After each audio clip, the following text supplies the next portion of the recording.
So free agency is basically over, but there's still a few open roster spots out there, and there are still some, who I think, pretty good players available that can help a team right now. In today's video, I'm going to give you some of my favorites and then tell you what teams should give these guys a shot.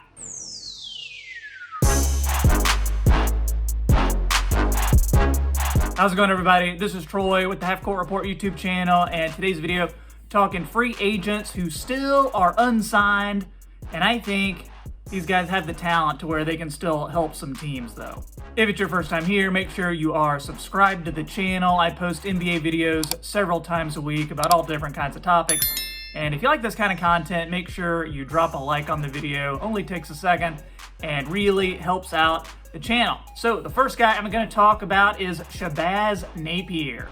He most recently played for the Wizards. This dude was traded 4 times between July and the trade deadline. He finally landed with Washington, and I think it kind of helped to show off his skills on that Wizards team, but he was an unrestricted free agent. They decided to sign Raul Neto, of all people, over Shabazz. Don't quite understand that, but Shabazz, more of a scoring guard, but when he's given the minutes, he can really help out, especially at that backup spot. Point guard, though, is just such a strong position in the league that some of the good ones, like Shabazz Napier, end up getting squeezed out, which I think is the case right now. I feel like Shabazz could do some damage on the Warriors as a backup to Steph Curry, maybe a bench scorer for them. Same thing for the Chicago Bulls, too. They need some help in that scoring department, and I think Shabazz can help them in that area. I also like him as a third stringer on the Cavs. You might end up even slotting him ahead of Matthew Dellavedova, who they recently signed. Next guy I want to talk about is Ersan Ilyasova. Most recently played for the Milwaukee Bucks. Remember, he was in that trade for Bogdanovich to Sacramento, but then that trade fell apart. So they just ended up waiving Ilyasova, and now he is a free agent. When he was with the Bucks last season, his stats weren't anything special, but his per 36 minute numbers were actually really good. I think he can still give a contender some rebounding, some floor spacing, and, you know, along with serving as a doppelganger for Josh Hartnett. Google him if you're not quite sure what I'm talking about. But I'm really surprised that nobody has picked up Ilyasova yet. One team I think could be an option would be the Miami Heat. Remember, they didn't get Gallinari after they wanted him, but I think that Ilyasova could maybe serve as a poor man's Danilo Gallinari a little bit. Might also replace some of that shooting they lost with Jay Crowder leaving to go to Phoenix. Ilyasova also had a nice stint with the Sixers a few seasons ago. I like him back there again as a shooter and a backup to Tobias Harris. And finally, let's put him on the Boston Celtics to add a little depth to their front court, give them some shooting, some rebounding. I think he'd help out. And what about Shaquille Harrison, who most recently played for the Bulls? Really surprised nobody has at least given him a shot on a minimum deal yet. Similar to Napier, so many good guards in the league, there isn't going to be room for everybody. Shaquille Harrison, though, is the exact kind of deep bench player who can pay dividends for teams.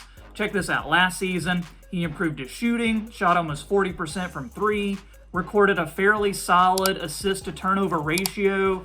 His appeal is going to be for teams on the defensive end. I see him fitting well with Tom Thibodeau and the Knicks. Also, young teams like the Sacramento Kings might want to take a chance on Harrison, see if he pans out. And then also the Wizards still need defense, and they need glue guys. With Russell Westbrook and Brad Beal in there, you're going to need guys who can hustle and hit that open shot. And we got to talk about the sad story of Isaiah Thomas. Oh man, poor guy. He can't catch a break.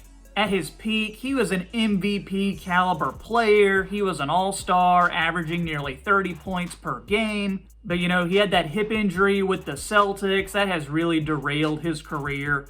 Since then, he has played on 5 teams in the past 4 seasons. He began the season with the Wizards, who had that vacancy at point guard after the injury to John Wall. And I think he really made the most of that opportunity, played pretty well for him. So I think that, plus the workouts that he's been doing, has shown that he deserves a roster spot in the NBA for next season. It could be the injury history, it could be his lack of defense, but whatever it is, teams are not high on Isaiah Thomas anymore. But if you hear him tell it, he says the old Isaiah Thomas is back. I mean, There's even interviews and video where he's balling with KD and Kyrie in Brooklyn. He's impressing them. So maybe the Nets should look to give Isaiah Thomas a look. I think a crunch time lineup of Durant, Irving, and healthy Thomas would be really, really nice. Steve Nash out there coaching. That sounds like a really fun team. I also like him as a scorer off the bench for the Grizzlies. And then the basketball fan in me would love to see him on the Mavericks with a Luka, Isaiah Thomas lineup. Coach Rick Carlisle wouldn't be a huge fan of IT's defensive lapses, but I think it would be a Mark Cuban move to bring in a guy like Isaiah Thomas. And similar with the injury history side of things is Andre Roberson, who most recently played for the Oklahoma City Thunder. This is a guy who hasn't played more than 40 games since the 2016-2017 season, so it is easy to forget how good of a defender he was a few seasons back. And yeah, he's been injury prone, but he just turned 29, and I like him better than some of these other guys who have been signed recently to fill out the end of the bench on a roster.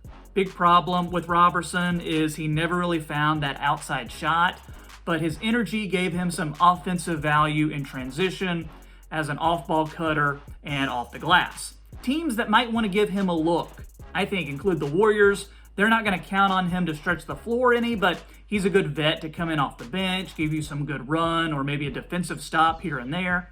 I also like him on the Utah Jazz, especially because they're a bit light in the backcourt.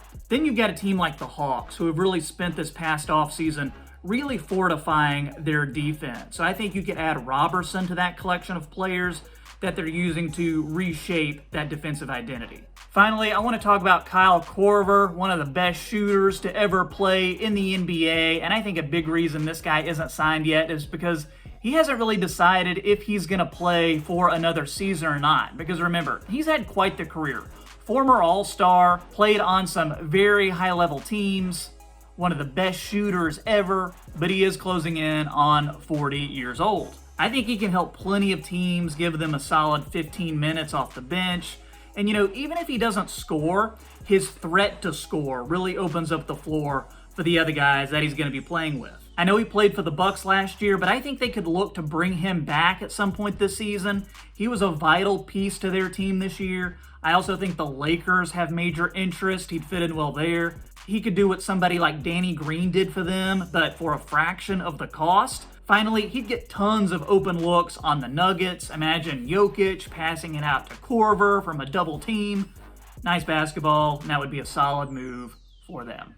Guys, that's what I think, but let me know in the comments what you think of these free agents. If you want any of them on your team, please let me know. And also, make sure you like this video if you enjoyed it. If it's your first time here, make sure you are subscribed to this channel so you never miss another NBA video I post several times a week.